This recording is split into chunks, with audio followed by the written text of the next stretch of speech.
எங்கள் வீட்டில் சாப்பாடு குழம்புன்னு பண்ணாலே அது எங்கள் பையனுக்கு மட்டும்தாங்க இருக்கும். ஏன்னா நானும் என்னோட ஹஸ்பண்டு ப்ரோட்டீன் ரிச் ஃபுட்டு தான் எடுத்துப்போம். ஸோ அன்றைக்கி பார்த்தீங்கன்னா எங்கள் 2 பேருக்குமே முட்டை வறுவல் தான் லஞ்சுக்கு நான் வந்து ரெடி பண்ணேன். சீக்கிரமாக வீட்டு வேலையெல்லாம் முடிச்சுட்டு நானும் எங்கள் அக்காவும் அன்றைக்கி வந்து டி நகரில் சரவணா பாத்திர கடை இருக்க பாருங்க, அங்கே தான் போகிற பிளான் இருந்தது. டி நகர் போகிற வழியில கரும்பு ஜூஸ் குடிக்கலான்னு எங்கள் அக்கா குடிச்சிட்டு இருந்தாங்க. அதுக்கு பக்கத்தில் அங்கே ஒரு சின்ன டீ கடை இருந்ததுங்க. அங்கே வந்து இந்த வீல் சிப்ஸ் அப்புறம் வேறு சில சிப்ஸ் எல்லாம் வந்து சின்ன சின்னதாக பேக்கெட் போட்டு வச்சுருந்தாங்க. எனக்கு அது ரொம்ப பிடிக்கும் சின்ன பிள்ளையில இருந்தே.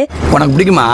எனக்கும் பிடிக்கும். ஸோ ரொம்ப டெம்டிங்காக இருந்ததுன்னு சொல்லி ஈச் பேக்கெட்டில் பார்த்தீங்கன்னா 2 வாங்கிக்கிட்டேன். என்ன மாதிரியே யாருக்கெல்லாம் இந்த வீல் சிப்ஸ்லாம் பிடிக்குமோ கீழே ஒரு லைக்கை தட்டி விட்டுருங்க. இந்த மசாலா பொடியெல்லாம் போட்டு வைக்கிறதுக்கு தாங்க ஒரு அஞ்சரை பெட்டி வாங்குறதுக்காக போயிருந்தேன். அங்கே வந்து இந்த கோல்டன் கலர் கோட்டிங்கில் இருக்கிற இந்த ஒரு சீ த்ரூ அஞ்சரை பெட்டி பார்த்துருந்தேன். ரொம்ப அழகாக இருந்தது. பட் ஆனால் பார்த்தீங்கன்னா ஒரு 50 கிராம்ஸ் போல தான் ஃபில் பண்ண முடியும். எனக்கு வந்துட்டு ஒரு 100 கிராம் போடுற மாதிரி வேணும். அக்கா வந்து முருகருக்கு விரதம் இருக்கிறதுனால இந்த விலைக்கு ரொம்ப பிடிச்சிருக்குன்னு சொன்னதுனால அவங்களுக்கு நான் இதை கிஃப்ட் பண்ணேன். வேற என்னெல்லாம் அங்கே நான் வாங்கினேன் அப்படிங்கிற ஃபுல் வீடியோட லிங்க் கீழே நான் டேக் பண்ணியிருக்கேன். வேணுங்கிறவங்க செக் பண்ணி பாருங்க. தேங்க்ஸ் ஃபார் வாட்சிங்.